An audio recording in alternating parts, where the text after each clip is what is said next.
Et moi, j'aimerais bien essayer de regarder ce pays et de nous dire qu'est-ce qu'on pourrait faire pour s'en sortir. Et la meilleure façon de regarder et d'étudier la meilleure façon de s'en sortir, c'est de voir comment les autres S'en sont sortis. s'en sont sortis. Donc c'est exactement l'exercice auquel nous allons nous livrer aujourd'hui.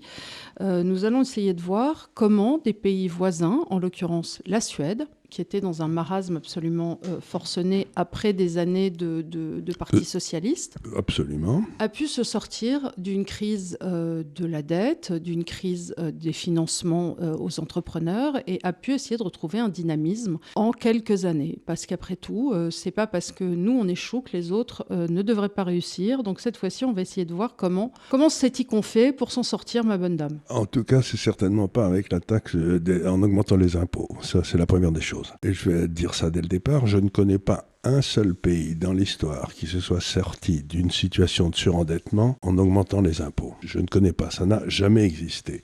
Donc la première des choses, c'est quand les gens vous disent il faut augmenter les impôts pour réduire le déficit, c'est dès le départ une imbécilité. Et c'est des gens qui n'ont pas travaillé, qui n'ont pas regardé ce qui s'est passé. Surtout, ce qu'il y a de grave, c'est que les taux, on est à 3,40 ou je ne sais pas combien. Ça commence à être au-dessus du taux de croissance de l'économie française. C'est-à-dire qu'on rentre dans une trapadette. C'est-à-dire que on est rentré depuis un moment, parce que la croissance qui est manipulée, qui nous explique un 1, 1,5, on l'a pas. On l'a pas. Puisqu'elle est tenue par le public. Et donc, on est dans une trapadette. Mais là, elle ne fait que s'accroître.